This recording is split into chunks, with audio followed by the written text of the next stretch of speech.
Nakarating na ba kayo tumigil upang isipin kung saan ang iyong tunay na kayamanan ay namamalagi? Naggugol ba tayo ng mas maraming oras sa mga panandaliang bagay kaysa sa kung ano ang tunay na mahalaga? Maaga sa umaga, ang ating mga puso ay napunit sa pagitan ng mga panggigipit ng araw, mga alalahanin sa lupa, at ang banayad na tinig na iyon na tumatawag sa atin sa isang bagay na mas dakila. Bakit napakahirap piliin kung ano ang walang hanggan sa gitna ng napakaraming mga distractions na nakakasilaw sa ating mga mata ngunit hindi napupuno ang ating kaluluwa? Nabubuhay tayo sa isang mundo na pumapalakpak sa mabilis na mga nagawa at pinahahalagahan ang maaari nating ipakita.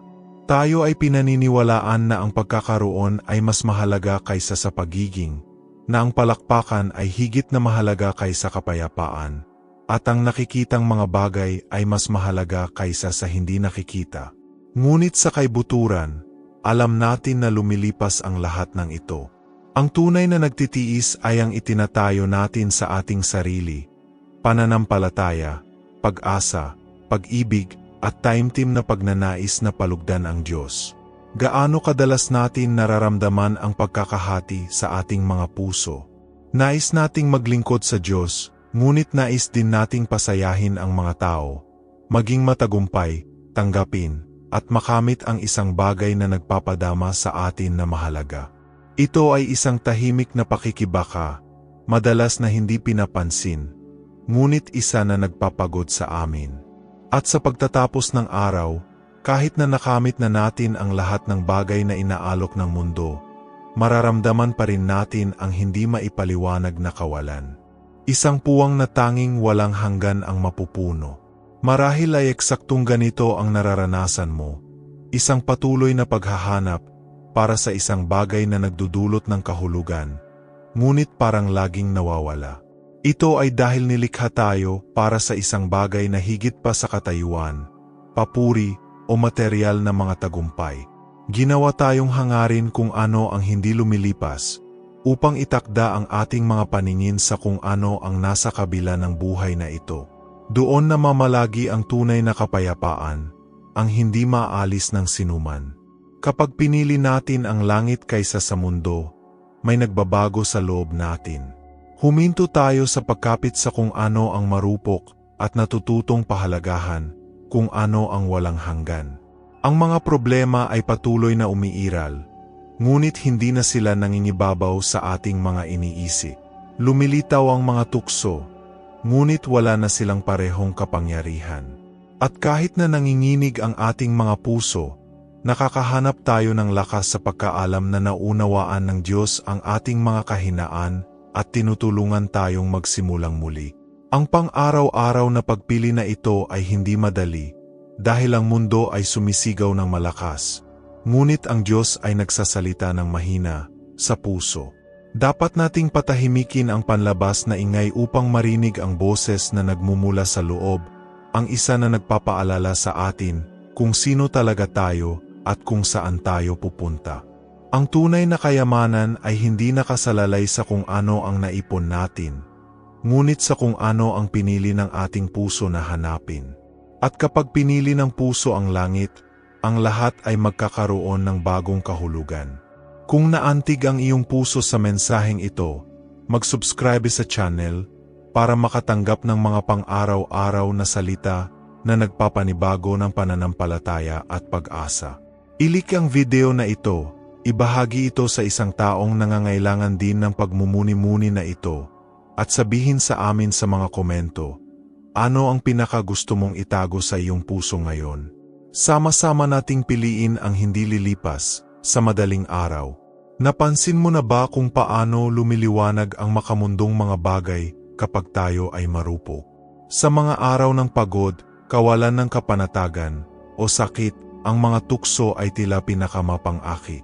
Parang laging may nagsasabi sa atin na makakahanap tayo ng agarang kaligayahan, kahit panandalian lang.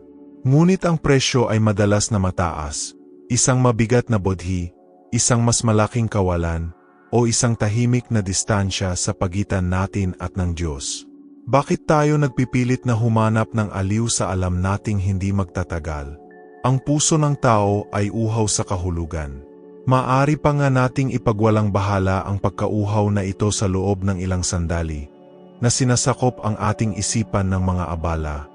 Ngunit ito ay muling tumibok sa tuwing dumarating ang katahimikan.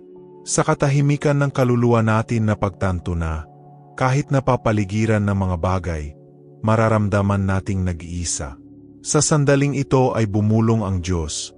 Piliin mo kung ano ang nagmumula sa akin, sapagkat iyon ang nagtatagal.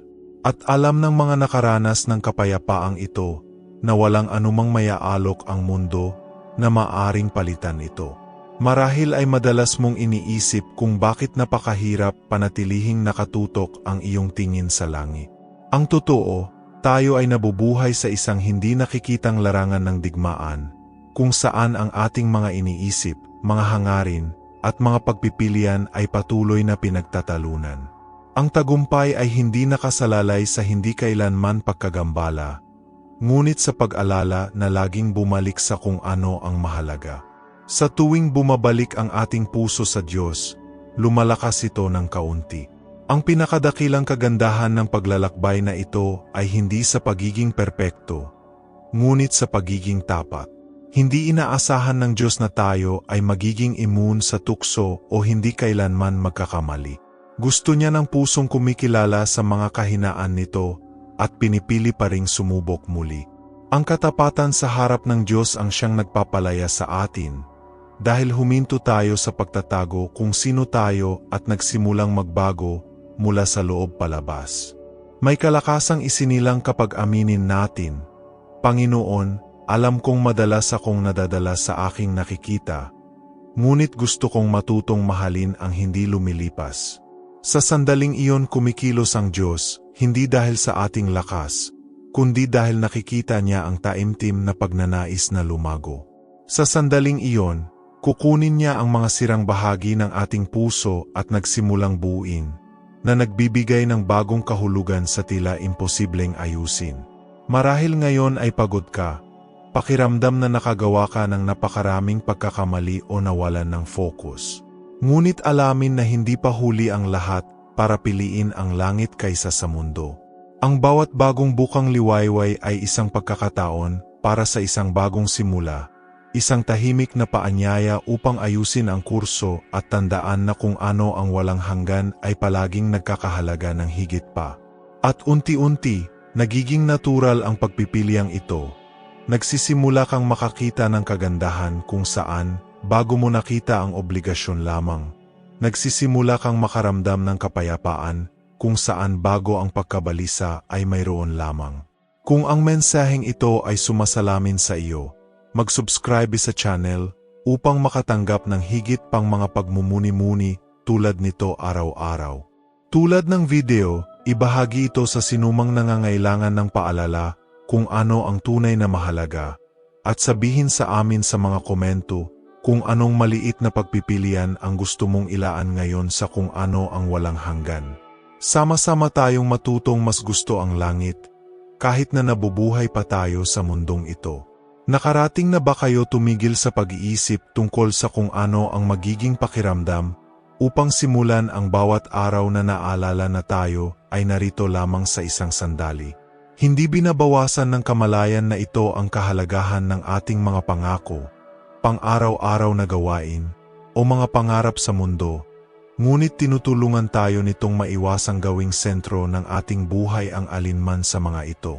Kapag naunawaan natin na ang lahat ng ating nakikita ay pansamantala, natututo tayong higit na pangalagaan ang hindi natin nakikita, pananampalataya, kadalisayan ng puso, pagmamahal sa iba, at ang presensya ng Diyos sa loob natin. Marahil ay natatakot ka na sa pagpili ng langit, mawawalan ka ng mahalagang bagay dito sa lupa. Ngunit ang totoo, sa pamamagitan ng pagpili sa mga bagay sa itaas, hindi mawawala sa atin ang anumang bagay na tunay na mahalaga. Sa kabaliktaran, higit nating pinahahalagahan ang mga nasa paligid natin, ang mga simpleng sandali, at maging ang mga paghihirap, dahil ang mga ito ay hindi na nagiging sakit lamang at nagsisimulang magkaroon ng mas malaking layunin. Ito ay kung paano binago ng pananampalataya ang karaniwan, tungo sa espesyal at namumulaklak ang kagalakan kahit sa disyerto. Ang pagbabagong ito ng pananaw ay hindi nangyayari ng sabay-sabay.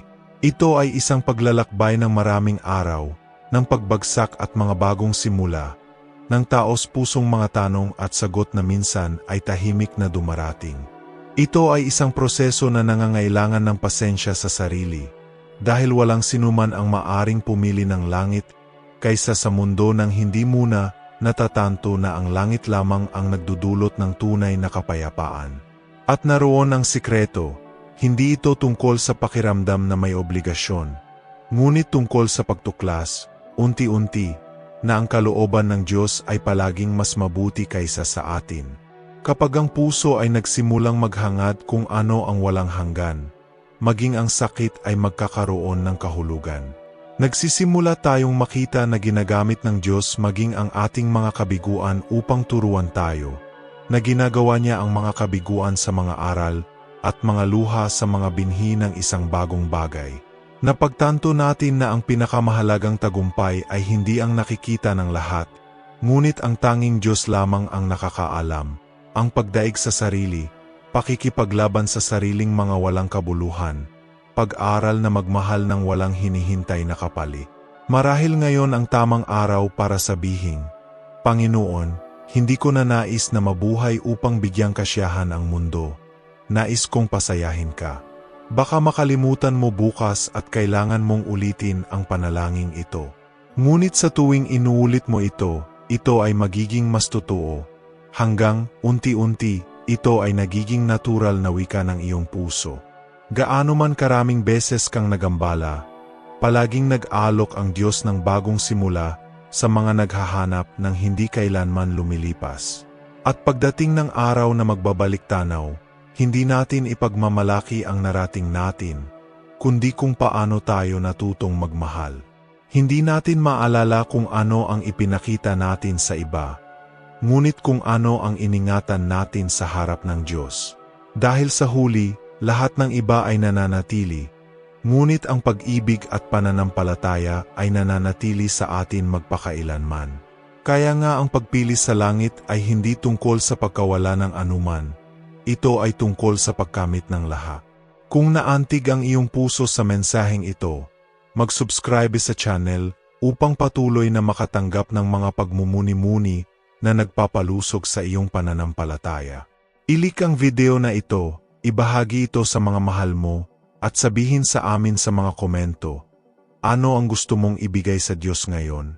Ipalaganap natin, mula sa murang edad, ang katiyakan na ang langit ay mas mahalaga kaysa sa anumang mayaalok ng mundo.